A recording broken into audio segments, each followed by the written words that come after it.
Hospital के registration का action हो या फिर अचानक जाके हॉस्पिटल की विजिट करना हो, वो भी सलाहकार समिति आज अपनी भूमिका के तहत कर पा रही है। दूसरी तरफ लिंग जांच में लिप्त किसी भी अल्ट्रासाउंड क्लिनिक की भूमिका का पता कुछ खास माध्यमों से लगाया जा सकता है, जैसे लिंग जांच पर किसी भी रूप में किसी भी प्रकार के प्रचार प्रसार को देखकर, डेकॉय विटनेस को अल्ट्रासाउंड सेंटर पर भेजकर, या सबसे सफल व वैज्ञानिक तरीका मेडिकल ऑडिट द्वारा क्लिनिक के रिकॉर्ड की जांच करके। मेडिकल ऑडिट क्या होती है और क्लिनिक के रिकॉर्ड की मेडिकल ऑडिट किस प्रकार की जाती है, इस बारे में हम कुछ महत्वपूर्ण जानकारी इकट्ठा करेंगे।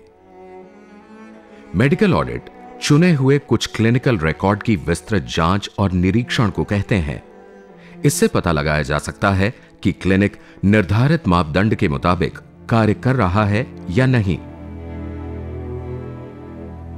अब आगे हम जानेंगे कि पीसीपीएनडीटी एक्ट के अंतर्गत पंजीकृत क्लिनिक के लिए कौन कौन से दस्तावेजों का मेडिकल ऑडिट किया जाता है। प्रत्येक जेनेटिक काउंसलिंग सेंटर और जेनेटिक लेबोरेटरी को अपने यहां आने वाले प्रत्येक मरीज के लिए फॉर्म डी और फॉर्म ई को पूरी तरह भरकर प्रत्येक माह समुचित प्राधिकारी को भेजना पड़ता है। अल्ट्रासाउंड क्लिनिक के लिए फॉर्म एफ का मेडिकल ऑडिट किया जाता है। अल्ट्रासाउंड सेंटर्स के लिए अनिवार्य है कि वे अल्ट्रासाउंड टेस्ट के लिए आने वाली प्रत्येक गर्भवती महिला के लिए 19 कॉलम का फॉर्म एफ भरें। इस विषय पर बरसों से काम कर रहे स्त्री रोग विशेषज्ञ डॉक्टर पुनीत बेदी से जानते हैं कि फॉर्म एफ में क्या-क्या महत्वपूर्ण जानकारियां होती हैं। For every pregnant woman, a doctor does an ultrasound on. He needs to fill what is called a form F. Now, form Fs, there are 19 columns to it with very important information like name, age, referring doctor, husband's name, address, phone number, etc. of the patient, number of children that the lady already has, and number of children that, and the sex of each child born before this one that she is pregnant with. ये जानना जरूरी है कि clinic के record की जांच की जिम्मेदारी किसकी है और मेडिकल ऑडिट कौन कर सकता है।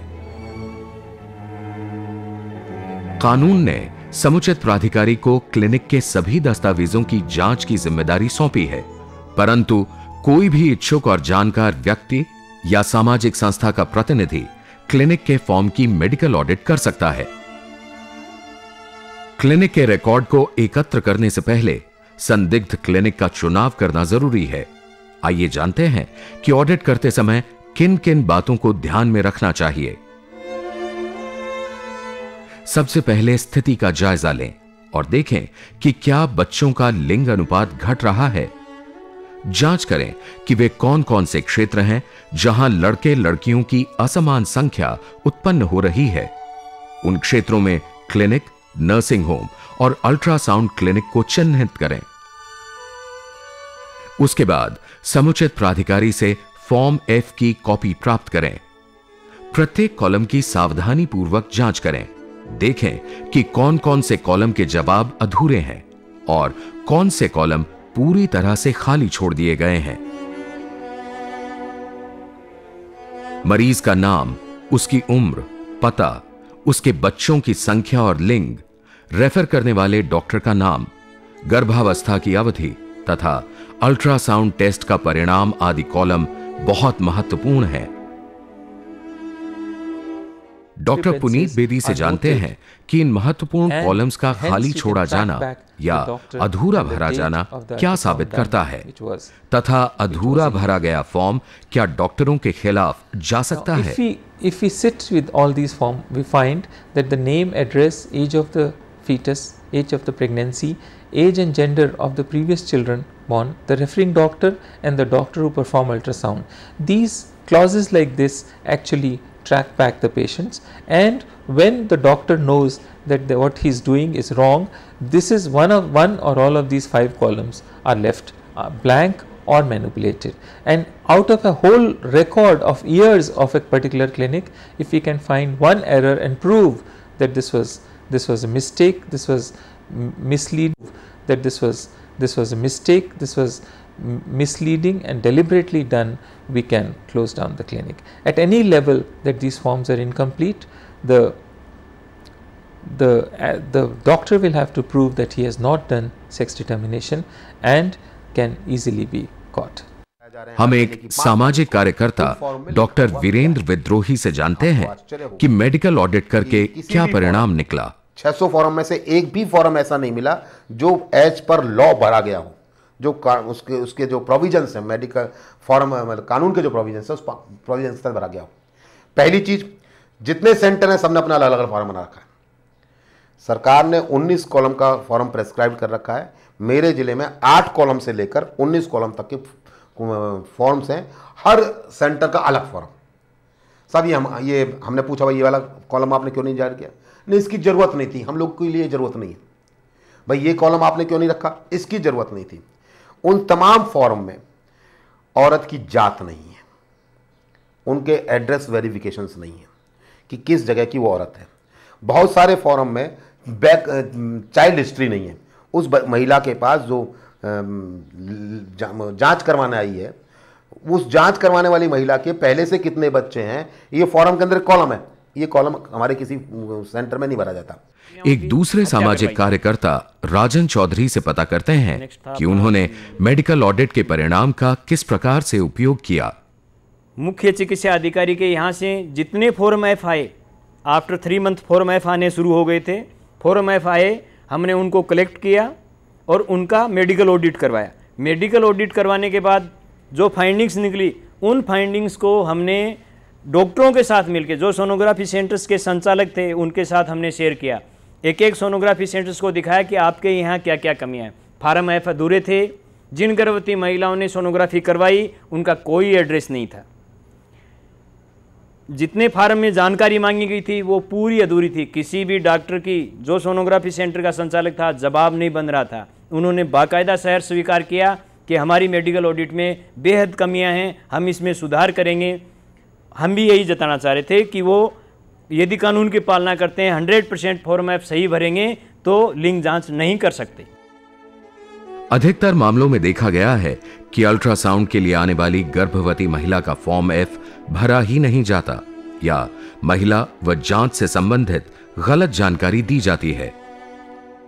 आइए देखें इस बारे में डॉक्टर पुनीत बेदी का क्या कहना है। Now, very commonly people ask these questions that the doctors will manipulate the records and hence will obviously not get. It is obvious that they will not, once they have done an ultrasound, found that it is a girl and they know that this girl will be aborted because they were the couple already had 2 or 3 girls. What they will do is either they'll not fill the form at all, or they'll fill the form which is incomplete, or they'll fill the form with incorrect information. For example, a couple who has 2 daughters will be filled as they have 2 sons, knowing that somebody is only specifically looking for forms or women who are pregnant after 1 or 2 daughters and not sons. So when they manipulate records, this is where they get caught. आइए जानते हैं कि medical audit से प्राप्त सबूतों का उपयोग हम किस प्रकार से कर सकते हैं। मेडिकल ऑडिट से किसी भी क्लिनिक के कार्य की पूरी तस्वीर साफ हो जाती है। एकत्र की गई जानकारी का इस्तेमाल गलत कार्य में लिप्त क्लिनिक के खिलाफ शिकायत दर्ज कराने में किया जा सकता है। ऑडिट के परिणाम को अदालत में सबूत के तौर पर स्वीकारा जाता है तथा इसका खंडन करना अत्यंत कठिन है। कानून के प्रावधानों का पालन सही ढंग से करने के बावजूद हो सकता है कि किसी क्लिनिक द्वारा चोरी छिपे लिंग जांच की जा रही हो। इस तरह की प्रैक्टिस को डिकॉय भेजकर उजागर किया जा सकता है। आइए डिकॉय ऑपरेशन की पूरी प्रक्रिया को समझते हैं। किसी क्लिनिक में लिंग जांच की जाती है या नहीं, यह पता करने के लिए एक गर्भवती महिला को डिकॉय विटनेस बनाकर भेजा जाता है। यह डिकॉय ऑपरेशन पीसीपीएनडीटी एक्ट को जमीनी स्तर पर लागू कराने के उद्देश्य से किया जाता है। डिकॉय विटनेस को भेजने का मुख्य उद्देश्य आरोपी क्लिनिक के विरुद्ध मौखिक और दूसरे प्रकार के सबूत एकत्र करना है। आइए एक एनजीओ से उनके अनुभव के बारे में जानते हैं। उस डेकोई को जब भेजा तो देखा कि कोई भी डॉक्टर ऐसा नहीं था जिले में जिसने लिंग जांच से मना किया हो। हर एक डॉक्टर तैयार था और मनमानी फीस वसूल कर जो मन में आ रहा था, जैसे सामने वाले की मजबूरी देखता था वैसा ही वो दाम उस महिला से मांग रहा था और जिले में बहुत धड़ल्ले से इस कानून की धज्जियां उड़ रही थी, इस कानून का दुरुपयोग हो रहा था। हमारे यहाँ जो महिला कार्यकर्ता हैं उनके माध्यम से जो गर्भवती महिला 3 महीने से ज़्यादा की थी उनको यहाँ हर 2 महीने से 1 महीने से हम प्रयोग के रूप में एज ए डिकोय भेजते हैं और उससे हम ये पता करवाते हैं कि कौन सा सोनोग्राफी सेंटर यहाँ ये काम लिंग जांच कर रहा है और लिंग जांच करके कन्या भ्रूण हत्या कर रहा है। उसका नतीजा ये हुआ कि हम जब भी उनको ओरिएंट किया तो हमने बाकायदा उन सेंटर्स को बताया कि आपके यहाँ अमूक डे एक लेडी गई थी, आपने 2500 रुपये मांगे, आपने 3500 रुपये मांगे, 3:30 बजे गई थी, 4 बजे गई थी, 2 बजे गई थी और इस व्यक्ति ने मांगे। ये हमने उनको प्रूव करके बताया। हमारा उद्देश्य ये था कि वो लोग कानून की पालना करें और यदि कानून की पालना करेंगे तो लिंग जांच नहीं कर पाएंगे। डिकॉय विटनेस कौन भेज सकता है? गवाह कौन बन सकता है? वह अपने साथ कौन कौन सा यंत्र ले जा सकता है? आइए हम इन प्रश्नों के उत्तर जानते हैं। कानून के तहत डिकॉय विटनेस को भेजने की जिम्मेदारी समुचित प्राधिकारी को दी गई है, परंतु समुचित प्राधिकारी किसी भी व्यक्ति को अपनी ओर से डिकॉय विटनेस भेजने के लिए नियुक्त कर सकता है। यह ऑपरेशन एक टीम द्वारा चलाया जाता है जिसमें एक गर्भवती महिला और 2 गवाह होते हैं। यहां पर यह देखना आवश्यक होता है कि आपस में वे सगे संबंधी ना हों। डिकॉय विटनेस अपने साथ गुप्त टेप रिकॉर्डर और कैमरा ले जा सकते हैं ताकि उनके बीच हो रही बातचीत को रिकॉर्ड किया जा सके। अब हम डिकॉय ऑपरेशन करने से पहले की तैयारी पर एक नजर डालते हैं। आम जनता, गर्भवती महिलाओं, स्वयं सहायता समूहों और दूसरे स्रोतों से लिंग जांच में लिप्त चिकित्सक और क्लिनिक के बारे में पता करें। एक गर्भवती महिला और 2 गवाहों की टीम तैयार करें। ऑपरेशन करने के लिए इनकी मर्जी जानना अत्यंत जरूरी है। डिकॉय विटनेस का चयन करते समय यह देखना महत्वपूर्ण है कि गर्भवती महिला व दोनों गवाह पीसीपीएनडीटी कानून को समझते हैं। यह भी देखना अत्यंत आवश्यक है कि ये तीनों बाहरी दबाव या पैसों की लालच के सामने न झुकें।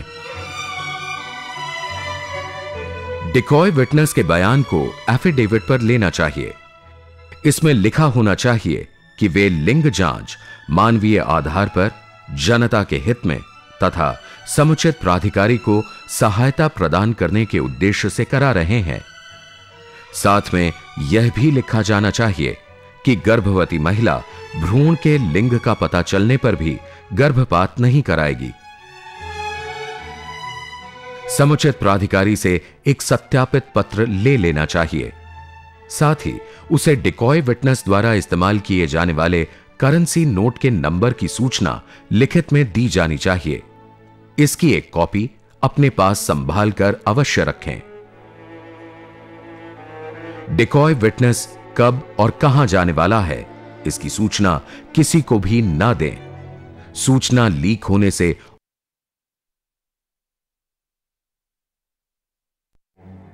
इन सब तैयारियों के बाद डिकॉय विटनेस डॉक्टर से मिलकर अपनी बात रखेंगे। जब डॉक्टर रुपए लेकर लिंग बताने को तैयार हो जाता है या अल्ट्रासाउंड कर भ्रूण का लिंग बता देता है, तब जांच टीम समुचित प्राधिकारी सहित क्लिनिक पर छापा मारेगी तथा सारे सबूतों को एकत्र करेगी। समुचित प्राधिकारी आरोपी डॉक्टर के खिलाफ एक चार्जशीट तैयार कर मशीन को सील करेगा। सील बंद वस्तुओं पर समुचित प्राधिकारी, गवाह तथा आरोपी डॉक्टर के हस्ताक्षर होने चाहिए। इसके बाद समुचित प्राधिकारी गवाहों तथा आरोपी डॉक्टर का बयान लेगा। मशीन व दस्तावेजों के सील होने के बाद सर्च एंड सीजर यानी तलाशी व जब्ती पर एक रिपोर्ट तैयार की जाएगी, जिसे पंचनामा कहा जाता है। पंचनामे पर गवाहों के हस्ताक्षर और समुचित प्राधिकारी की मुहर और हस्ताक्षर होने अनिवार्य हैं।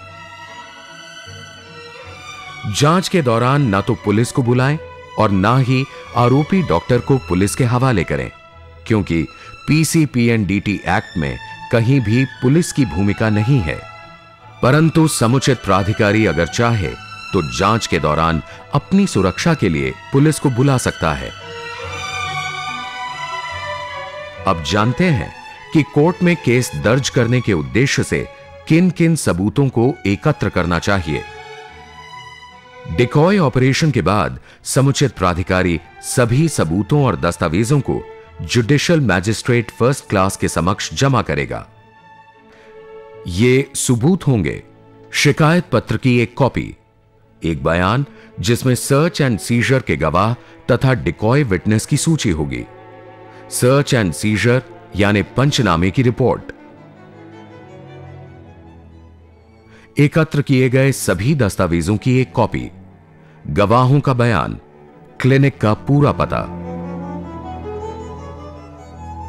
केस दर्ज किए जाने के बाद मशीन को दोबारा खोलने की अनुमति सिर्फ अदालत द्वारा ही दी जा सकती है। शिकायतकर्ता को हर सुनवाई पर अदालत में उपस्थित होने की जरूरत नहीं है। यहां से सरकारी वकील केस की अगुवाई करेगा। जब तक इस केस का निकाल ना हो जाए, या तो कन्विक्शन हो जाए या वो खुद को निर्दोष साबित करे, तब तक वो किसी भी हाल में उस मशीन को चला नहीं सकता है। इस मशीन को अगर खोलना है तो कोर्ट की ऑर्डर से ही खुलना पड़ेगा। कानून का अर्थ सजा देना नहीं होता।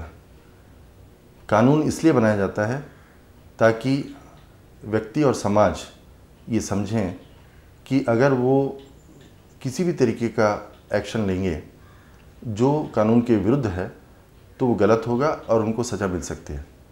ये बल्कि उनके आचरण के नियमन के लिए है। जैसा एक्ट के अंदर, पीसीपीएनडीटी एक्ट के अंदर लिखा भी हुआ है कि ये केवल प्रोहिबिशन नहीं करता, ये रेगुलेट करता है प्रैक्टिसेस को। तो अगर मेडिकल कम्युनिटी मानती है, डॉक्टर से मानते हैं कि नहीं ये उनको सज़ा देने के लिए बनाया गया है, तो ये बिल्कुल गलत होगा। इसमें कहीं पर ये नहीं लिखा कि अगर आप किसी भी मरीज़ को दवा देना चाहते हैं या उसके लिए किसी भी मशीन का उपयोग करना चाहते हैं तो वो अपने में अपराध है। अपराध वहीं उत्पन्न होता है जब आप उसका दुरुपयोग करते हैं, जब आप फीटस का सेक्स बताते हैं, तो आप अपने जो दायित्व हैं एज ए डॉक्टर आप उसका उल्लंघन करते हैं। आपको जो ओथ दी गई है उसका उल्लंघन करते हैं, आपकी एथिकल प्रैक्टिसेस जो हैं उसका उल्लंघन करते हैं। तो आप जो रेगुलेशन है, नियमन है, उसके दायरे के बाहर चले जाते हैं। जब उसके दायरे के बाहर जाते हैं तो आप उस दायरे के अंदर आ जाते हैं जहां आपको एक अपराधी के रूप में ही कानून देखेगा। इस मॉड्यूल के माध्यम से हमें कुछ खास मुद्दों के बारे में जानकारियां मिली हैं, जैसे जनसंख्या से अदृश्य होती लड़कियां, पीसीपीएनडीटी एक्ट के क्रियान्वयन की स्थिति, कानून के प्रावधानों का महत्व, क्लिनिक के रिकॉर्ड की मेडिकल ऑडिट तथा डिकॉय ऑपरेशन।